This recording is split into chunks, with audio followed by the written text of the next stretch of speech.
வருத்தப்பட்டு ஒரு ஸ்டேட்மெண்ட் கொடுத்திருந்தார். தமிழகத்துல தலித் ஒடுக்கப்பட்ட ஒருவர் முதலமைச்சராக வேண்டும்னா அது இன்னைக்கு சாத்தியமில்லை, இன்னும் ஒரு 100 ஆண்டு காலம் ஆகலாம் அப்படின்னு சொல்லியிருந்தார். அப்ப அதற்கான வாய்ப்பு வருது அப்படின்னு சொல்லும்போது டக்குன்னு அதை யூட்டிலைஸ் பண்ணியிருக்கணுமா வேணாம்? அப்ப அந்த வாய்ப்பை ஏன் இவர் தட்டி கழித்தார்? இது எனக்கு ஒரு பெரிய கேள்விக்குறியாக இருக்கு. இந்த மாதிரி ஆப்பர்ச்சுனிட்டி எல்லாம் தினிக்கும் வந்துட்டு இருக்காது, வருஷத்துக்கு ஒரு தடவை வராது. அந்த ஆட்சி நிலைக்குது நிலைக்கல அப்படின்றதெல்லாம் வேற விஷயம். அப்போ முதலமைச்சர் பதவி கொடுக்கிறார் அப்படின்னு சொன்னா இது உங்களுக்கு மட்டும் இல்லை. ஏன்னா இவர் சொல்வார், நீங்க விசிகாவை ஜாதி கட்சின்லாம் சொல்லாதீங்க, ஒடுக்கப்பட்ட மக்கள், சிறுபான்மையினர், அவரே சொல்லியிருக்கார் எங்களுடைய பெரிய ஆதரவு சிறுபான்மையினர் அப்படின்னு அந்த பேட்டியில் அவர் சொல்லி. அப்போ அவங்களுக்கெல்லாம் நல்லது செய்கிற ஒரு வாய்ப்பு கிடைக்கின்றது ஒரு முதலமைச்சராக இருந்து அப்படின்னும் போது எதற்காக தட்டி கழித்தார் அப்படின்னு தெரியல. இதுல வேற சொல்லப்பட்டது பேசப்பட்டது வன்னியரசு அவர்கள் வேற ஒரு விளக்கம் கொடுத்திருக்காரு. பொது தொகுதிக்கு ஆசைப்படாதீங்க அப்படின்னு கலைஞர் சொன்ன வன்னியரசு அவர்களே இந்த மாதிரி பேசப்பட்டது அப்படின் போது எப்படி யோசிச்சு பாருங்க.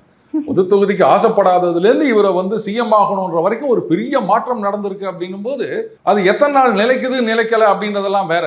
ஏன்னா நீங்களே யோசிச்சு பாருங்க, திருமாவர்கள் முதலமைச்சராக விடுகிறார்னு வச்சுப்பாங்க. இந்த பக்கம் திமுக, அந்த பக்கம் அதிமுக அப்படின்னா தாவேகாவும் ஆதரவு தெரிவித்து தான் ஆக வேண்டிய கட்டாயம். யாரும் இந்த ஆட்சியை கலைக்கணும் அப்படின்லாம் ட்ரை பண்ண மாட்டாங்க. ஏன்னா முதல் தடவையாக வரலாற்றிலேயே ஒரு ஒடுக்கப்பட்ட சமுதாயத்தை சார்ந்தவர் முதலமைச்சராக வந்திருக்கார் அப்படின்னு சொல்லுவது எல்லாரும் சேர்ந்து ஆதரவு கொடுக்க வேண்டும் அப்படின்ற நிலைமை வந்திருக்கும்ல.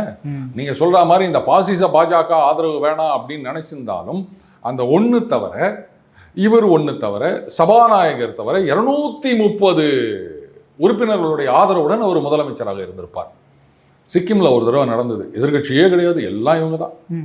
அந்த மாதிரி ஒரு பெரிய அதிசயம் நடந்திருக்கும். ஸோ ஏதோ பார்ஷியல் ட்ரூத் தான் இது வந்திருக்கு அப்படின்னு நான் பார்க்குறேன். முழு உண்மை வெளிவரவில்லை.